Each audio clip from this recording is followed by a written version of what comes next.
Oke, assalamualaikum warahmatullahi wabarakatuh. Balik lagi bareng saya, dan kali ini kita akan share satu case tentang Facebook Ads, dan ini ada pertanyaan. Jadi, cara nurunin CPM apa yang harus dirubah ya. Nah, jadi untuk CPM sendiri atau cost per mili itu biaya per 1000 kenapa tinggi? Pertama karena memang si konten kita tidak bisa langsung di tidak bisa langsung di apa istilahnya direspon ya. Jadi si konten kita nggak bisa langsung direspon oleh audiens. Jadi banyak yang nyekip gitu. Nah itu pertama. Artinya konten kita yang harus dirubah. Nah jadi di sini ada komen konten ya, bener ya. Jadi pertama itu kontennya, lalu kemudian yang kedua itu targeting. Sebetulnya targeting ini adalah nggak terlalu menentukan ya CPM. Jadi CPM itu lebih kepada kontennya, kemudian copywritingnya, kemudian dan headline-nya ya. Oke itu. Lalu gimana supaya iklannya murah? Nah ini saya akan coba kasih tahu gimana caranya supaya CPM-nya murah iklan di Facebook Ads ya. Jadi yang pertama kita masuk ke Ads Manager-nya. Lalu kemudian di sini kita akan create iklan. Lalu di sini kita akan pilih sales. Saya kasih contoh sales aja ya. Lalu selanjutnya kita continue. Di sini kita pilih jangan advantage shopping campaign ya. Jadi di sini kita akan pilih yang manual sales campaign. Ya, manual sales campaign, meskipun misalkan setelah berjalan kadang-kadang suka ada rekomendasi berubah untuk advantage. Itu mah pilihan ya. Nah, lalu kemudian di sini jangan lupa dikasih nama campaignnya apa, lalu kemudian beserta tanggal ya. Kemudian bulan dan tahun.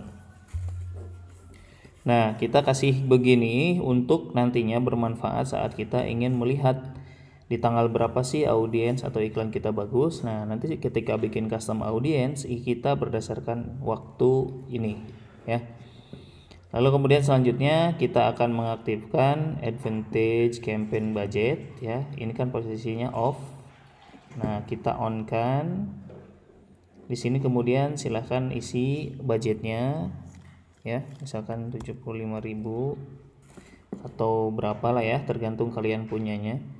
Lalu kemudian kita langsung next, kita masuk ke set iklannya ya. Nah di set iklan ini kalian boleh menggunakan interest, boleh enggak. Jadi untuk awalan yang pemula khususnya lebih baik tidak menggunakan interest, saran saya ya, karena sekarang ini si Facebook begitu. Nah kalau misalkan kalian pengen pakai interest, tipsnya adalah cukup pakai satu interest saja gitu ya.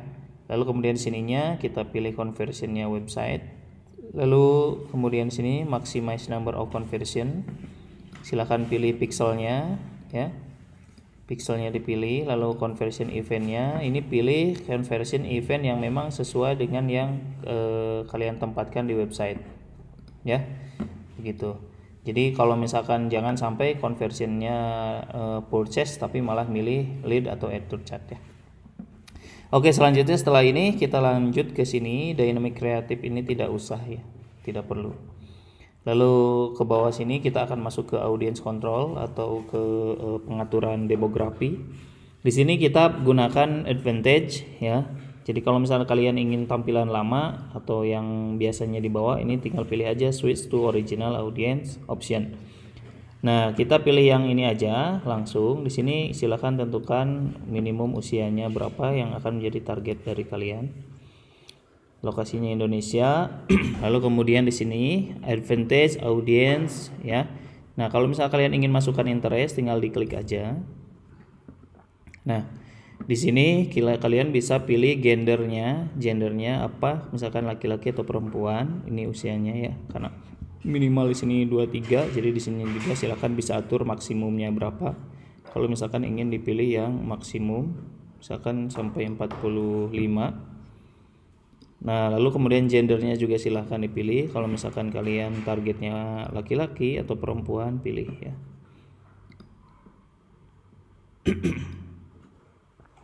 Nah, kemudian selanjutnya kalau misal kalian ingin memasukkan interest, silahkan tulis di sini interestnya apa dan pastikan sesuai dengan targetnya ya.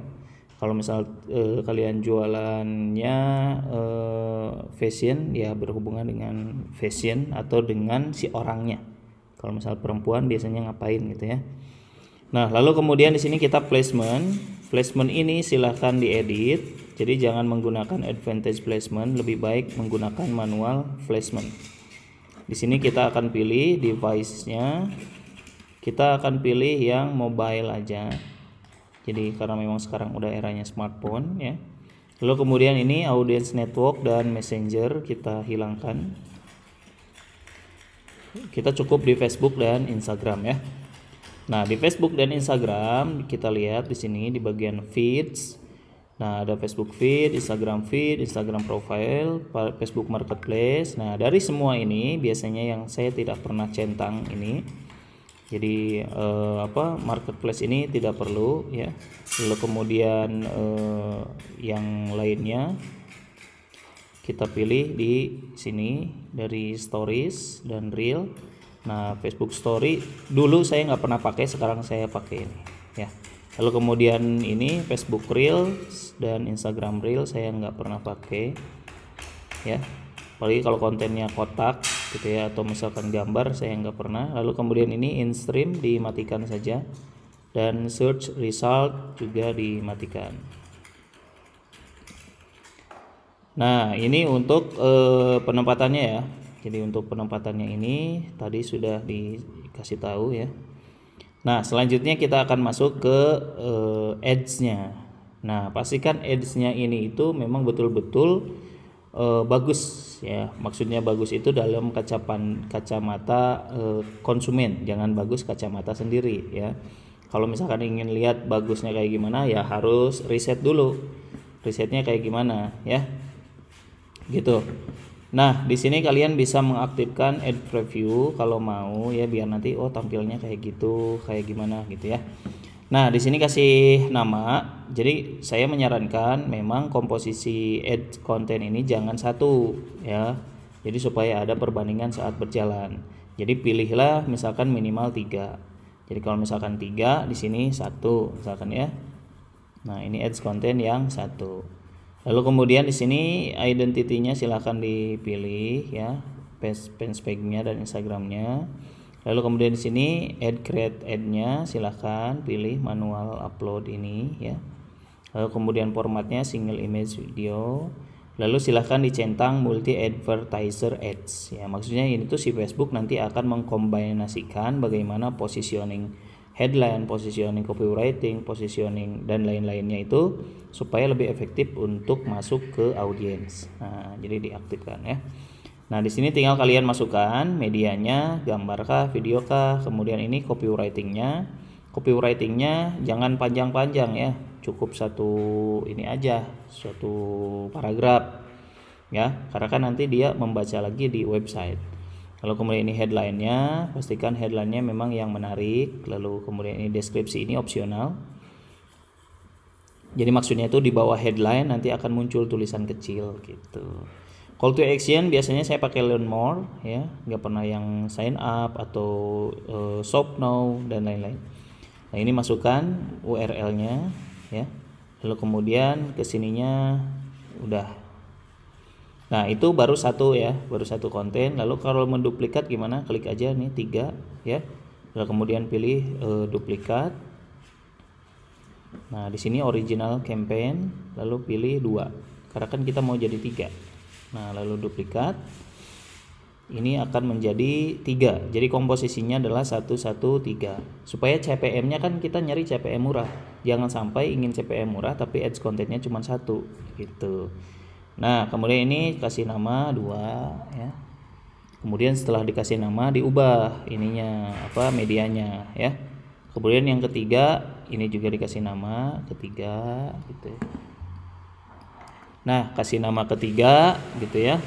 Lalu kemudian diubah juga ads kontennya. Jadi pastikan gaya ads-nya itu berbeda-beda, jangan disamain. Kalau misalkan sama ya ngapain gitu ya, nanti CPM-nya sama-sama mahal.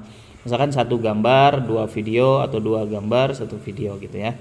Nah, setelah ini selesai, maka kalian silahkan langsung publish. Setelah publish akan ditinjau learning, kemudian akan aktif ya. Oke, itu caranya supaya CPM murah. Kuncinya ada di konten. Pastikan kontennya tidak hanya satu ya, tapi lebih dari satu, bisa 3, bisa 5. Jadi kalian harus menemukan winning kontennya dulu sebelum beriklan atau menaikkan anggaran ya. Oke, terima kasih. Kalau ada pertanyaan silahkan tulis di kolom komentar. Jangan lupa di subscribe. Assalamualaikum warahmatullahi wabarakatuh.